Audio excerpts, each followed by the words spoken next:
Грейтинг всем, я Джекил, и как вы видите, я все еще жив. Просто столько времени прошло, я все это время переосмысливал свою жизнь. Но так ни до чего и не допер, поэтому просто вернулся к обзорам видеоигр. Что поделать. Как бы сильно я не любил фильмы, первая любовь всегда слаще. И пока я пропадал, меня хватала некоторая мания на экшн-фильмы. Особенно на фильмы режиссера Джона Ву. Уточню, под фильмами Джона Ву я имею в виду экшены, снятые в Гонконге. «Счастливое будущее 1 и 2», «Киллер», «Свежая охота за головами», ну и любимый всеми и мною в том числе «Круто сваренные». И как мне кажется, любой, кто посмотрит хотя бы одну сцену и перестрелок из последнего экземпляра, захочет посмотреть сам фильм и не пожалеет. А те, кто посмотрят весь фильм, согласятся со мной в следующем. Чо Юнь-Фат тотальный красавчик, ну и еще и с тем, что история в самом фильме закончилась логически, и ее продолжать не стоит. Но это все равно сделали. В видеоигровой форме. Сделали это студия Midway в 2007 году. Специально для этого пригласили самого Чо Юнь-Фата и Джона Ву. И последний имел довольно большую власть над процессом разработки, от сценария до визуала. И это когда Midway были в непростом состоянии, выпустив до этого Mortal Kombat Armageddon, Spy Hunter со Скалой Джонсоном и Black Site Zone 51. Просматривая трейлеры, которые остались в сети, я не был уверен, что на сегодняшний Savage был хоть какой-то хайп. Ведь даже у вас наверняка появилась мысль, что это не что иное, как клон Макса Пейна. Иронично, учитывая, что Пейна создали под влиянием самого Ву, так что можно считать цикл завершенным. Но на данный момент стоила ли игра таких усилий от разрабов, или это все-таки говянный клон другого прыгуна в slow motion? Что ж, давайте разбираться. Это игра 2007 года на ПК Stranglehold. Мертвой хваткой. Вижу, яйца у тебя все-таки есть, поэтому давай поболтаем. Думаю, лучше начать с сюжета, раз уж мы его вначале немного затронули. В управлении полиции Гонконга поступает инфа о мертвом копе. Чтобы узнать, кто за всем этим стоит, на место отправляется суперкоп инспектор Текила. Поскольку он на вражеской территории, разумеется, ему не рады, что приводит к стрельбе. И Текила оказывается среди войны банд передела территорий, и не успевает он перезарядить, как дело становится личным для инспектора. Я специально не буду полностью описывать сюжет этой игры, потому что я надеюсь, что несмотря на то, как я оценю эту игру и любую другую игру потом, вы сыграете во все сами и сами сделаете себе оценку. Потому что думать надо головой, я не буду думать за вас. Ну а я продолжу. К самому сюжету у меня вопросов нет. Он пусть и не оригинален, но не делает из себя того, чем он не является, как это в последнем на данный момент фильме Джона Ву было. Вот только как это подается, у меня есть немного претензий. Солидные вы, даже с почтовым адресом. И это приводит к разговору о презентации, графике и звуку. Вся игра построена на Unreal Engine 3, а это значит красивая картинка, если не всматриваться и не прищуриться. Серьезно, любой графодрочер, начав всматриваться в любую раннюю игру на Unreal Engine 3, разорвет себе и мозг, и очко, пытаясь найти любые пустые эпитеты. Окружение здесь вполне себе натуральное и как будто списанное из реальных мест Гонконга. Правда, модели персонажей и неписей тут разного качества. Разумеется, мистер Текила выглядит лучше всех остальных, как в игре, так и в катсценах. Кстати, катсцены. Мне они тут не всегда нравятся, а именно в моменты, когда в роликах происходят перестрелки. Может, это уже я такой придирчивый, но когда из пистолета стреляют, происходит отдача. Но в большинстве Текила просто не испытывает этой отдачи, что попахивает некой халтурой. Но это на наслаждение игрой не влияет. Как я люблю. Только ты так и любишь. А что влияет, так это то, что происходит на движке во время геймплея. Не знаю как, ведь я не программист, но разрабам как-то удалось сделать так, чтобы большинство окружения могло разрушаться. Но в принципе это и нормально ожидать подобного от такого мастера безумного экшона, как Джон Ву. И самое удивительное, весь звездец вокруг никак не засоряет экран, и все можно разглядеть, что для любого шутера лишний, но значительный плюс. Музыка тут хорошая, подходит под происходящее и не надоедает. Звуки пушек тоже неплохие, а вот озвучка... Так, я играл в версию от GOG. Так вот, тут та же дублированная версия, что и тогда на лицензионных дисках выходила. А до этого я слышал просто ради интереса оригинальную озвучку. Так вот, несмотря на то, как клишированно для этой игры звучат персонажи в оригинале, наша озвучка слегка не дожата. Все это опять же мелочи производства. Текила, стоп. Это ловушка. Надеюсь. Я обижусь, если они тратят наше время впустую. Текила! Но не за этим же покупают подобные игры, так? А ради геймплея. С ним все в порядке. Ну почти. Итак, разумеется, наша задача как игрока стрелять во все, что движется, и иногда не движется, но об этом потом. Враги практически все одинаковые, кроме того, какое оружие они используют. Текил же юзает то же самое оружие, что и они. Пистолеты, Desert Eagle, МП5, дробовик Спас, М16 с оптикой, который без надобности, пулемет и иногда ракетницу. Да, набор из серии не густо, но использовать мы можем 2 вида максимум за раз, не считая гранат. В принципе, урон от каждой пушки ожидаем, но постепенно может показаться, что урон, наносимый врагам, постепенно уменьшается. Нет, это враги становятся мясистее, и это не всегда хорошо, особенно когда появляются так называемые бегуны с пистолетом и ножом. Однако, чем мясистее они становятся, тем более метко они стреляют.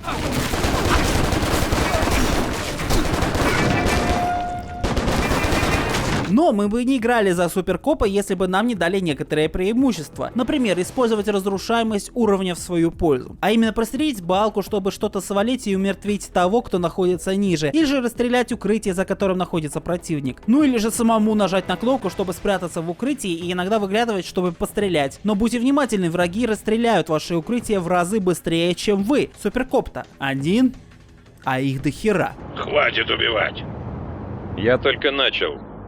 И тут мы приходим к разговору про слоумо и рейтингу убийств. Каждое убиение здесь поддается рейтингу, который влияет на шкалу способностей, называемый текила бомба. Видите ли, чем больше мы убиваем со стилем, тем больше звезд мы зарабатываем, а значит, тем быстрее заполняется шкала способностей. Но об этом чуть позже. Слоумо здесь, как у Максима Пейнова, в основном запускается правой кнопкой мыши. Но при любом особом действии, дайв, поездка на тележке, бег по периле и даже то самое появление из укрытия, если рядом враги, то слоумо в случае этой игры Tequila Time включается автоматически. И знаете, это вполне удобно. Настолько, что я даже забываю нажимать на правую кнопку мыши большинство раз.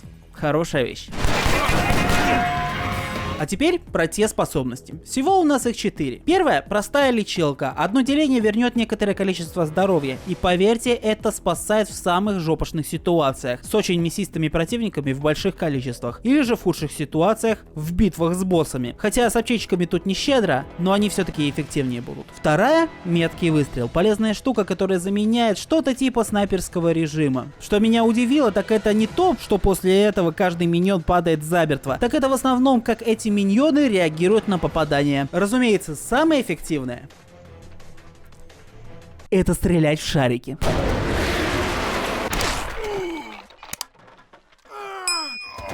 Третье — свинцовый шквал, но я его называю гаубица. Стоит 2 деления и вроде как делает текилу неуязвимым, а пушка, которую он держит в руках, бесконечно и мощнее обычного, стреляет.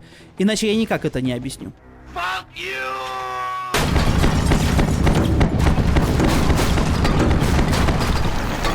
Четвертая, наверное, самая джоушная способность — кровавый веер. Почему? Потому что так мы увидим его знаменитых белых голубей. В это время текила устраивает крутые пас, стреляя во всех, кто находится в энном радиусе. Результат?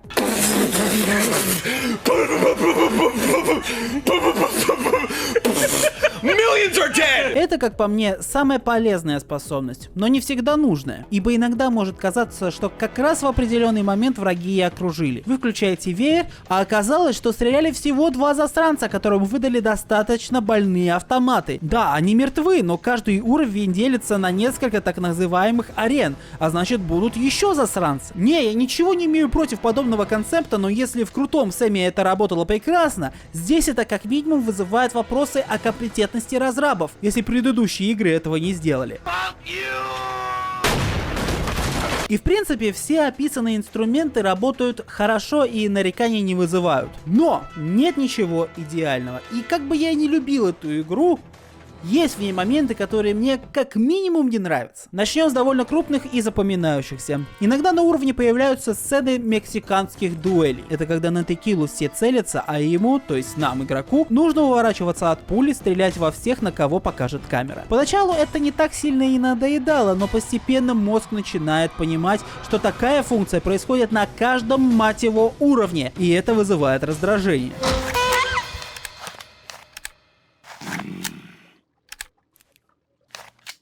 Почему прекратили играть? Блин, эта дуэль есть даже на втором уровне. Деревня Тайо. Наверное, самом худшем уровне из всей игры. Да, сюжетно от этого никуда не деться, но сам уровень, несмотря на старания разрабов, не приспособлен. Да и вообще не подходит под стиль всей основной игры. Не знаю, может это большая открытость уровня повлияла, или тот факт, что чтобы пройти почти каждую секцию этого уровня, нужно искать и уничтожать определенные стойки с химикатами. И как обычно бывает с подобными заданиями, приходится бегать, в данном случае еще и прыгать как сайгак, чтобы найти тот самый последний элемент, чтобы пройти дальше. Бесит? Да еще как!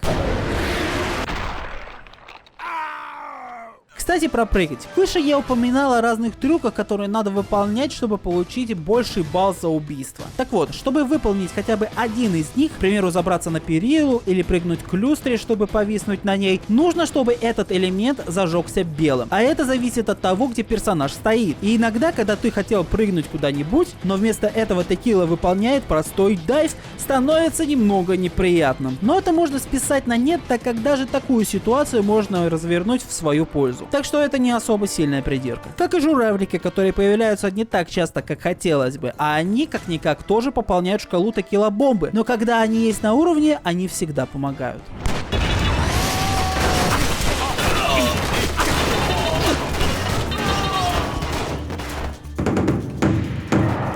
А вот боссы уровней — это, наверное, большее разочарование в этой игре, чем озвучка. Поясню, в конце почти каждого уровня есть некий босс, у которого дофига хп, и его надо умертвить. Но чаще всего, если понять, какую способность надо спамить, остальное просто дело техники. Конечно, разрабы добавляют туда и других NPC, но это только делает такие сцены куда доставучими, и их просто хочется пропустить. Я же сказал не ходить в одиночку. Я был не один, с парой друзей.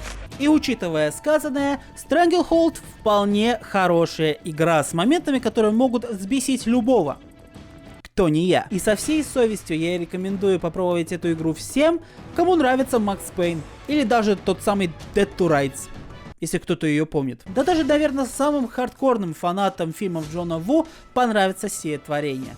Но от меня же эта игра получает оценку в 4 из 5. Ну и, собственно, на этом все. Как вам звук? И как вам вот такое вот возвращение? Конечно, не такое безумное, как мои прошлые 3 видео, но я тогда, наверное, вообще с ума сошел, что такие 3 видео выдал. Любое мнение, которое есть, напишите в комментариях. А если вам понравилось именно это видео, ставьте лайки, дизлайки отключил YouTube почему-то. Ну а в любом случае подписывайтесь и жмите на колокольчик, чтобы хоть как-то понимать, когда я выпускаю эти видео. Потому что я не знаю, когда мы в следующий раз с вами встретимся, потому что Новый год и все такое. Ну о планах, наверное, поговорим в следующем видео. Если оно будет. Если я успею его записать.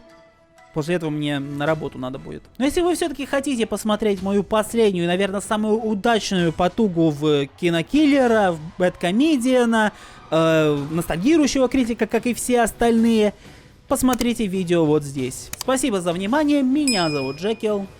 Goodbye.